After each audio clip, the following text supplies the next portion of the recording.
Salut, j'espère que tu vas bien. Aujourd'hui, je te retrouve pour te parler du money management en trading. Donc, le money management, qu'est-ce que c'est? Ça va être le fait de gérer son capital. En fait, money management en anglais, ça veut dire gestion d'argent. Donc, ça va être comment on va gérer son argent dans son trading. Donc, pour éviter de faire des erreurs qui puissent nous coûter trop cher, ou alors ça va être il va y aussi avoir une partie de gestion de risque avec. Donc ça va nous permettre de protéger notre capital. Puisque, je ne sais pas si tu es débutant dans le trading, mais tu as peut-être déjà vu qu'au début, tu ne sais pas trop comment faire.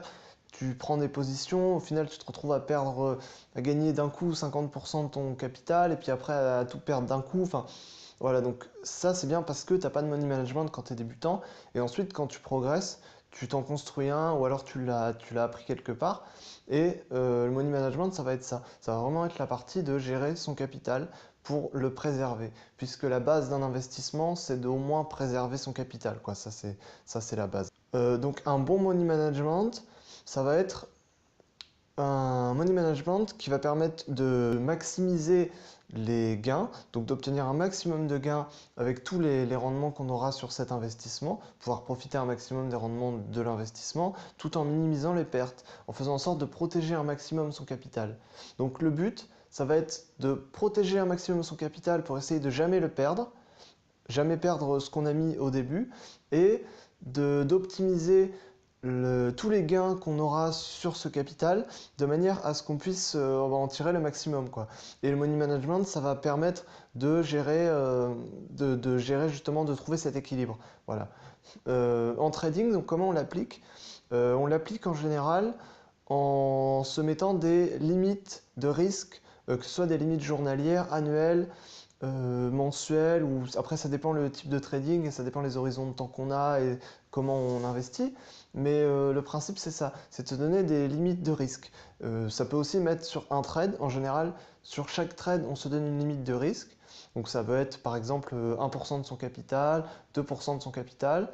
Et ça veut dire que si on perd le trade sur lequel on est parti, donc qu'on a lancé, quand on est entré en position, on va perdre maximum 1% de notre capital ou 2% de notre capital.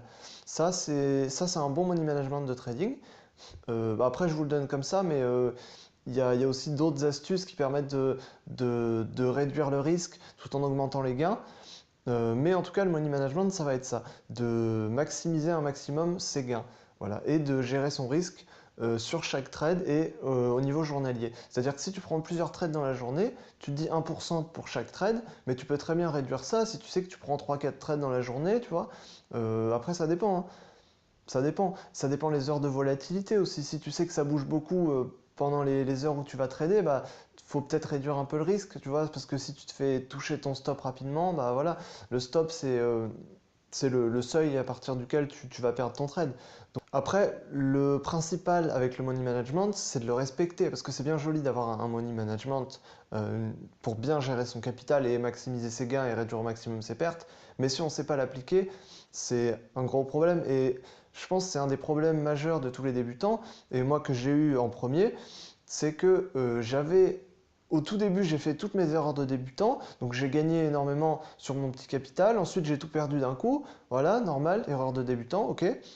Mais après, je suis allé en formation, j'ai suivi plein de formations, on m'a appris un money management, et mon money management, je n'arrivais pas toujours à très bien l'appliquer, parce que je me disais, ouais, mais si sur ce trade-là, comme j'ai gagné, si j'avais pris plus de risques, j'aurais plus gagné. Mais, euh, mais en fait, non. Parce que si j'avais perdu ce trade, j'aurais perdu beaucoup plus que 1% de mon capital. Donc en fait, le principal sur le money management, même si tu penses à un moment qu'il faut que tu ne le respectes pas pour gagner plus, en fait justement, il faut toujours le respecter. Et les moments où tu te dis qu'il ne faut pas que tu respectes ton money management, c'est les moments où tu dois arrêter de trader. C'est le moment où tu dois te dire non, j'arrive plus à respecter mes règles, j'arrête de trader. Quand tu trades, il faut que tu gardes la tête froide, il faut toujours que tu sois le plus concentré possible, que tu sois pas surexcité, que tu sois pas trop fatigué, sinon tu fais n'importe quoi, que tu sois, bien sûr, que tu sois pas alcoolisé ou sous substance, quoi. Ça c'est normal, quoi. Faut avoir toute sa tête, voilà. Mais faut pouvoir être être là quoi, sur les marchés, comprendre ce qui se passe, avoir de la réflexion et pas se laisser guider comme ça sur ses émotions. Et là, sinon, tu fais n'importe quoi. Et du coup, il faut respecter les règles qu'on s'est fixées, il faut respecter son money management. C'est important. Voilà, donc c'est bien joli d'avoir un bon money management, mais encore une fois, il faut le respecter. Donc, je voulais te donner quelques conseils pour améliorer un peu ton money management. Donc, ces conseils, ça va être conseil numéro 1. Essaye de ne jamais refaire les mêmes erreurs que tu peux avoir fait dans ton money management et dans ta gestion de risque en trading. C'est-à-dire que si une fois tu as enfreint ton money management, que tu aies gagné ou que tu aies perdu, déjà le principal c'est de s'en rendre compte, de le noter. Si tu as un journal de trading, c'est super. Franchement, il faut le noter. Note tes erreurs dedans, c'est important. Et l'idée c'est que quand tu fais une erreur, ça va être de ne jamais la reproduire après. Parce que tu fais des erreurs, c'est normal, mais une erreur, il faut apprendre d'une erreur, c'est le principe.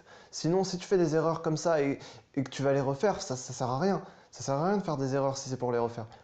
Tu fais une erreur, tu apprends de ton erreur, donc tu notes dans ton journal de trading et tu essayes de jamais refaire cette erreur. Voilà. Ensuite, deuxième conseil, respecte toujours ton risque maximal par trade. Donc tu prends un trade, tu prends toujours 1% de ton capital, 2%, voilà, 3% max. Tu peux monter jusqu'à 5% si vraiment il n'y a pas beaucoup de volatilité, tu as un tout petit capital, tu es prêt à perdre, ok. Franchement, je te conseille pas plus, mais surtout respecte-le toujours. Ne fais pas un trade à 50% ou 100%, fais pas un all-in comme ça, tu fais pas un... On n'est pas au poker, hein, on fait pas des tapis, hein. C'est pas le but, hein, c'est du trading, c'est sérieux. Donc surtout respecte toujours ton money management. Voilà, même quand tu es fatigué, quand t'es pas bien ou quoi, justement, c'est à ce moment-là que tu dois te dire ok, j'arrête pour aujourd'hui, je vais me reposer et je vois que je respecterai pas toutes mes règles, donc j'arrête. Voilà, ça c'est important. Et troisième conseil, ne jamais être trop avare. Alors ça va être dans le money management, souvent on parle surtout au niveau de la position des stops. Donc les stops, c'est le moment où tu vas prendre ta perte sur ta position. Mais ce que je veux dire par ce conseil, ne jamais être trop avare, ça va être plutôt sur tes prises de profit. C'est-à-dire que il faut jamais se dire, bien sûr, il faut laisser courir ses gains, c'est le principe. En bourse, il vaut mieux couper ses pertes et laisser courir ses gains. Mais ce que je veux te dire par là, c'est que la plupart des gens en veulent toujours plus. Et à un moment, à force de trop en vouloir, et ben au final, on n'a plus rien. Donc des fois, surtout quand tu débutes, je te conseille de, quand tu es en profit, de prendre tes profits. Après, au fur et à mesure, avec l'expérience, tu vas pouvoir laisser courir un maximum tes gains et voilà, si tu as des techniques pour analyser les marchés, tu vas pouvoir voir à quel moment il faut laisser courir, à quel moment il faut couper. Mais surtout si tu débutes, je te conseille si tu as des profits et que ça commence à devenir des profits intéressants pour toi. Après, voilà, les sommes, ça dépend vraiment de chacun, mais je te conseille de prendre tes profits. Voilà, c'est un peu un conseil à contre-courant de ce qui se fait, mais je te conseille ça, surtout si tu es débutant. Vraiment, ça t'évitera beaucoup d'erreurs et ça t'évitera de tomber à chaque fois en perte, de te dire pourquoi je gagne pas, alors qu'en fait, il fallait que tu prennes tes profits plus tôt. Voilà. Parce que si tu as des lacunes au niveau de l'analyse, c'est intéressant de prendre tes profits un peu plus tôt. Voilà. J'espère que cette vidéo t'a plu. Voilà, il n'y a pas de problème. J'espère t'avoir donné un maximum de conseils et t'avoir aidé pour comprendre ce que c'est que le money management. Et voilà, moi je te dis à la prochaine. Ciao.